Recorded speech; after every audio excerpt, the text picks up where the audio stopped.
Nerd alert! Nerd alert! Welcome to Nerd Alert, the podcast of the Alabama School of Math and Science. Joining us in our podcast studio today in the library, we have my co-host, Dr. John Hoyle, and several important guests that are going to introduce themselves. Hey everybody, it's Dr. J. I'm the Dean of Students here. Hello everyone, I am Ms. Millender and I am the counselor for our sophomore and junior students. So let's jump right into it. We are pumped that we have the biggest class coming in school history. Yes. 305 students. What do our new students need to know before they step foot on this campus? First of all, 305 students, that's a big deal. So kudos to us. Yeah, good job, admissions. They did a great job, and these are some incredible kids. I'm very excited to get to spend time. But let's give them some advice. Yeah, for sure. Don't bring everything from home, guys. Especially those big refrigerator boxes. Those big refrigerator boxes, those big teddy bears that you all love to bring from home. Don't bring it. We're so excited to have you here, but keep in mind that you will be sharing this space with another person. So keep that into consideration. Bring what you need. Of course, you're going to decorate. We want you to decorate and have a little fun, but don't tear up our walls. But bring what you need. So be mindful of the clothing that you bring. Be mindful of all of the bedding, your comforters, your pillows, all the extra decorative pillows that I know you're trying to bring. Don't worry about it. You only need about one or two in addition to your sleeping pillow. And then be mindful of the shoes. Storage is a thing. You need storage. Yeah, I have a shoe problem. You know that. Yes, our new students don't, but I guess now they do. Dr. Hoyle, if you were going to move into the dorm right now, how many pairs of shoes would you bring? Yeah, my kids put me on the spot. I have a Jack and I have a Lily. Lily is in college and Jack is in high school. And they counted my shoes the other day. And how many? I have having some technical difficulties in the podcast studio. Number redacted. Yeah, and I'm actually giving up a little bit. I turned 50 last year, and so I'm trimming the collection. I am not buying as many shoes as I used to. But not the favorite ones, then. We're keeping the favorites. We're keeping some favorite ones, and those would be like Jordan 3s and 4s, so we're keeping a lot of those, and then we're getting rid of some. So how many shoes would you pack if you were a student at that school? I would pack about 6 pair. 6 pair, okay. But that's probably a lot, but I would pack 6 pair. I give them 6. Make sure you bring some good, comfortable tennis shoes because you walk around campus. You may go on a walk off sometime, so you want to bring a good pair of tennis shoes, maybe some sandals, some rain gear. It does rain in Mobile. I learned that when I moved here a few years ago. I thought it rained a lot in New Orleans where I'm from, but Mobile, you can't touch the rain here. And I would say it's going to be steaming hot when you get here in August, but some of our buildings are kind of chilly, so you will want to have a hoodie and some things like that. And one of the greatest things about the school is we do have a dress code, and we take that dress code seriously, but we don't have school uniforms, and you're not going to have to wear the khakis and the polo or the button down every day. So it's more relaxed, and you get to be yourself, but you don't need to bring your whole wardrobe. Don't bring your whole wardrobe. Please leave your crop tops at home. That is so big. That's good advice. Yeah.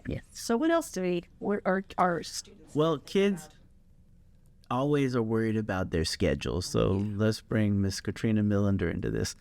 Their schedules are not going to be perfect right off the bat, and they need to know that you guys work so hard, I'd say tirelessly, to get those schedules in good shape. And so if they get notice at some point that they have their schedule and they don't like something they see or they want to get something changed, talk them through that process and what to expect. Okay, well, first of all, schedules will be released on Monday, August the 4th.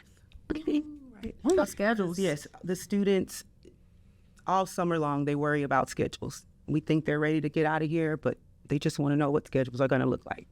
So schedules will be released on August the 4th. Like Dr. Hoyle said, your schedule, I will say your schedule is perfect, right? Perfect means you have all of your required courses on your schedule. Everything that you need to meet grant requirements are on your schedule.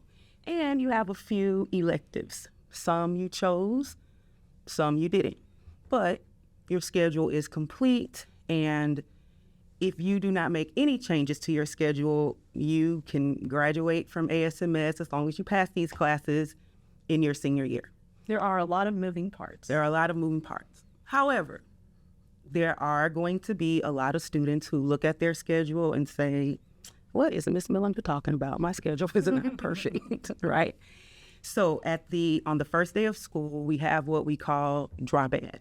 Drop ad is where students can say, hey, I know you put me at 4th period Spanish, but I really want to take Spanish at 7th.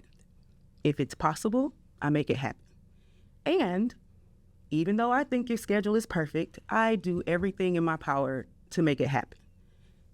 So know that if I don't make it happen, it's just because it couldn't, not because I didn't want you to have what you wanted. But it also has to make sense. If you're a sophomore, you wouldn't take American Lit 2 because that's a junior course. Sophomores take Sophomore English and American Lit 1. So schedules are coming out. Everybody has a perfect schedule. I like it.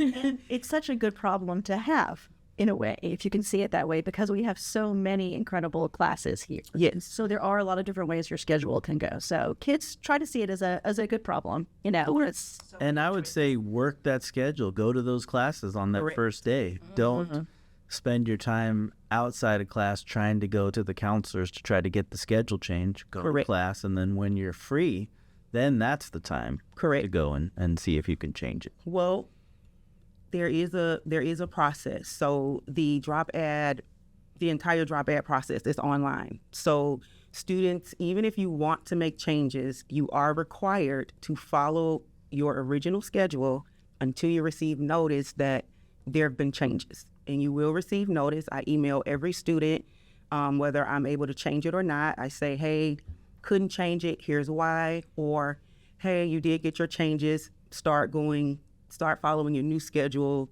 tomorrow. Depending on what time of day it is, might be today. Well, let's switch gears and talk about cell phones. So we know Alabama, they changed the law this year. The legislature entertained law to ban cell phones in classes, and so it's the law. And so I'll walk everybody through how that's going to happen this year. Since we're a residential school, we're always going to permit cell phones on campus. However, when you are in class, you're not going to be able to use cell phones. They need to be put away. And some teachers will actually have organizers that they'll set somewhere in the classroom, and they'll go over those with you. But you don't need to worry about this. It's going to be Alabama law. It's going to be just fine, and we'll have a great school year. You'll have your cell phone on campus, but you just won't be able to use it in class. Yes, definitely bring your phone. If you're listening, or your parents are listening, do not freak out and go, let's just keep it at home, because you need it to sign on, to do authenticator, to sign on to all kinds of different things. And your parents want to hear from you. For sure. So every once in a while, we have 1 or 2 students who, for whatever reason, doesn't have a phone. And so you do need it when appropriate. So I'm excited. It's going to be a positive change. Yes. It'll help us, all of us. Yeah. I mean, exactly. Let's get more metaphysical, maybe more philosophical. Let's offer our incoming students, but also our returning students, maybe a bit of advice, maybe from the heart, about what they need to do to get ready for the school year. I'll go first. I always talk about how ASMS is an amazing opportunity, but it is just that. It is an opportunity, and opportunities are what people make of them. So they should think deep about what they want out of this place and how they can make that happen. And we always don't get what we want in life at all times, but if you come in with good faith and take us on with goodwill, you will get great results. And we've seen that happen year after year. And it is so awesome to see when it plays out. But you have a big part in it, and your attitude has a big part in it. So to go along with that, I would say, and to go along with what we were talking about with getting your schedule changed, in general, trust the process. Yes. Give it some time before you, it's great to come up with new ideas and think that you have a different approach to something, but in general, I think everyone should trust the process a little bit before they suggest an alternative. So we do know what we're doing. We're very open. I think everyone in this room is very open to input, but first, trust the process for a little while, please. Yeah. Ladies. I think. Well, I'll add, just from an academic standpoint, there are a lot of academic resources and supports on campus. And I think every student, whether they are new or returning, take advantage of those resources, free resources. We have, of course, labs. So we have math labs, writing labs, physics lab, biology lab, like all the labs. Attend the labs, go to the labs, figure out what you need. There's support in the labs. There are tutors in the lab. And every tutor who is in the lab has been hand-selected by a faculty member from each respective department. Also, we have study hours. Study during study hours. We all need to study. I'm in school myself, and I'm telling you, if I don't study and if I don't do what I need to do, there's no way I'm going to be successful. What else? We have Mrs. Moore on campus, our personal counselor. See her if you need her. What else do we have? Academic interventions. Yes. As you get, and I mean, that's like huge. I know that's not a positive, like, necessary, but it is. Well, it is a positive. I mean, you guys really, that department goes out of their way to keep kids. Where they need Yeah, to frame it in a positive way, there are no adults on this campus who set out to fail students or get students. We're not like that. That's not what this community is about. It's about support systems, but folks have to meet us halfway too. Yeah. Very supportive community, whether it is from, the student standpoint or even faculty and staff. Just to expound a little bit on interventions. Interventions are absolutely positive. Obviously, we want you to pass your classes. That's the hope. That's why you are here to, go to school, pass classes. But sometimes it does happen that a student isn't passing, and the interventions are our way of literally like intervening in hopes that by the time final grades are posted, your grade has improved to passing and the intervention did you well, and there's nothing else to do but pass the class and move on to the next level. I mean, as an observer, I've always felt like that's almost the most caring thing that you guys do in your department, and it really goes out of your way and takes a lot of time to really get every kid there. So. And it's not sink or swim. Correct. No, correct. Sink or swim. Yeah. And you've all made some valid points. We always talk about accepting us in good faith. And so I think my biggest thing is when you get here, be ready and willing to learn and grow and get to meet new people, learn more about ASMS, really buy into the community, because after tomorrow's my 1-year anniversary here, and it's been a wild ride, but such a good one. I got to meet so many great people, and the students are amazing. You all make this job very exciting for us. And it's always helpful to see you all get involved and participate in different clubs and activities. Intramural volleyball is so big. Maybe I'll get out there with y'all one day, but sometimes y'all are a little intense for me. It's very competitive. Yes, I don't know if I'm ready. The staff and faculty basketball team, we got trounced by the students last year. Wait, Dr. Hoyle. They didn't do us down bad like that, That's not how I remember. I remember just a little bit differently. I think we put up a good fight. Maybe one of you did better than me. Maybe we got a little tired at the end. I think we got a little tired at the end. That's what it was. We just needed a little more water. That's all. So we were going to get there. High training is so important. And so is stretching. So that's true. So as you said, you've gotten to know the students on campus. We at Nerd Alert have a few questions we like to ask everybody. Burning questions that we need to know from you guys. So what is your favorite place on campus, Dr. Chen? Mine is the courtyard. When I first got here, it was one of my favorite places to go because I could sit out there with my laptop. I can see students passing by, before and after their classes, get to just wave and speak to everybody as they come by. It's so nice just to be out there, to be seen, to be able just to talk to everybody like, hey, how's your day? How's it going? Can I help you? Because, sometimes we get stuck in our offices, but I think it's really good to get out. So I love to come, go sit outside in the courtyard. And I'm always cold, you guys, so y'all may just see me out there randomly defrosting. Miss Millender, what's your favorite place on campus? Similarly, outside space, I am in love with the pavilion. That's a good one. A lot of times I go out just during lunch, and it allows me to, one, be outside, get some fresh air, but also kids are out, they're eating, they're talking, laughing, and it's just good to see the kids, just like in a happy space. So I like the pavilion, and the ceiling fan in the pavilion is a plus too. Which brings us, since you mentioned lunch, to our it's hard to say what the most important question is, but it might be this one. What is your favorite cafeteria food from the ASMS cafeteria? Listen, I can tear some of that spinach dip down. Okay. Every time I go to the cafe and they have spinach dip, I always get me a big bowl of it. And I always ask people not to judge me because I bring a big bowl. Like I eat one in the cafe and then I like bring one up for later because I always want to snack on it later.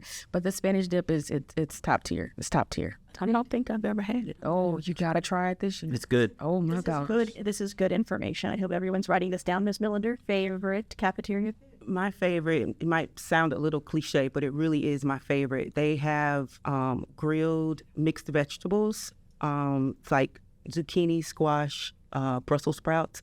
It's like the perfect char, and they're seasoned so well.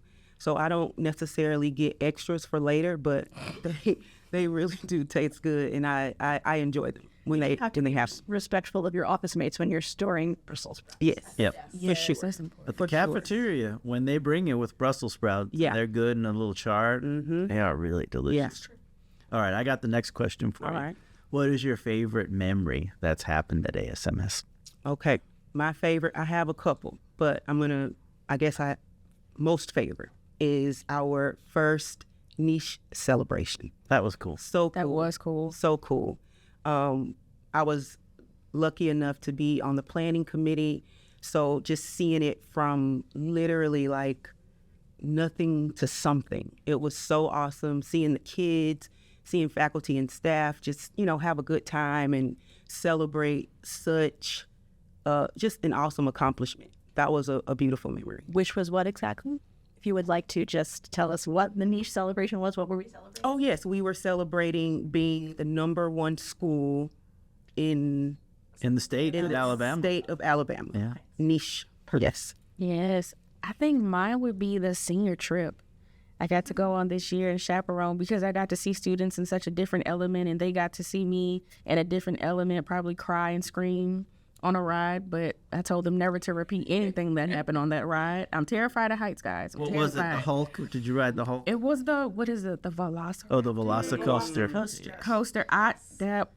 It was bad. That is something to my spirit when I got off. This year, I believe, I don't think we're letting secret information out, but I believe we're going to try the new Epic Universe at Universal. Yeah. This senior class is in for a treat. They are. I don't know if I'm gonna get on any rides, but Can we share ours or not? I know we're not supposed to, but it might be fun. Yeah, I have a memory of ASMS students on a kayaking trip, and they actually saved 2 older folks' lives on this trip. Wow. Yeah, we were kayaking, we got out, we were kind of tired and just on the beach, and then this couple came in a canoe down the river, and right in front of us, they fell out of the canoe and were going under. Wow. And the canoe was kind of hitting them. And when I say older, they were definitely in their 80s, late 80s, and they kind of were panicking. And our students just sprang into action and went and saved their lives. Wow. Out to shore, and got them in their kayak, calmed them all down. And it was so inspiring to see. And you could see that they didn't even think twice about it. They just went and did it. So it was pretty amazing. Such selfless acts. That is. Yeah. Well, okay, this is more personal. This is a fun one. What was the first concert you attended, Dr. J? Oh, time to age yourself, everyone. I will never do that. And also, we don't know the real answer, so you can I want to pick a more recent one. I think my favorite concert, you all, I love 90s R&B. I'm an old school soul. But I went to a Maxwell concert, and he had Jasmine Sullivan there, and I love Jasmine Sullivan. If you come into my office at any point in time, you will hear music playing. I love music. But I went to that concert, and it was for my birthday last year, and I stood up the entire time and sang every song. Now, by the end of it, my voice was completely gone. But that was my favorite by far. Very cool. My very first concert, even if it's going to date me, it's perfectly fine, Whoops. was New Edition. Oh, Wow. That's a good one. Oh, wow. That's a good one. 86. I'll never forget it. Wow. I was a little disappointed, though, because Bobby Brown at that time was no longer a part of the group. And so he wasn't at the concert. And I don't think I really understood that he wasn't with the group. So I really was expecting to see him, and I didn't. Concert was still lovely though. Wow. Yeah. And finally, since this is the library, it doesn't have to be a book, but we would love to hear from both of you anything that you could recommend for us, something you've enjoyed lately, a book, movie, song, TV show, Restaurant, podcast, whatever. The Nerd Alert podcast. What? Even if, so just tell us something we should check out, please. So one of my favorite pastimes is listening to or even watching true crime shows. And so there's this podcast. It's called Monsters. This is Monsters. That's the name of it. And Giles with a J, he narrates it. He's not AI. Like, he is a real person. He narrates it. And literally, he just tells you about all of this true crime. And I hope that doesn't seem too dark, but I love true crime. I have to check it out. So that's my favorite podcast. I think for me right now, my favorite thing, so I recently started downloading games back on my phone because, and as childish and as crazy as that sound, it gives me something mindless to do. So I started now, Phase 10 is different. Phase 10, I get very competitive when I play that game, but I just started these random games that you'll find on TikTok, or like plucking holes in something or pulling the dots and taking stuff apart on the game. And it's just so much fun because I'm like, what am I doing? I'm mindlessly doing this. But it's so nice to give my brain a break sometimes. So I've started like, so when have you ever seen that TikTok where they're like, do you have games on your phone? That's me. Yes, that's me now. I'm like, so when my nieces and nephews ask me, do you have games on your phone? I'm like, yes. I'm so afraid to say it, but yes, I do. And they're games you can actually play. That sounds fun. Pretty cool. Well, thank you very much. This has been Nerd Alert. We appreciate y'all's time. Oh, thank you for having you. us. Yeah, Fun. this was pretty cool. Yeah, as you may have noticed, summer is rapidly ending. So thank you for coming. Still making it. Yeah, and genuinely, we are looking forward to our students coming back. It's absolutely. time. Yes. We're feeling it. We can't wait to see you all. We can't wait. And we'll be out there helping y'all move in. For So sure. see us there. See you soon. Yeah. Thank you. Bye-bye.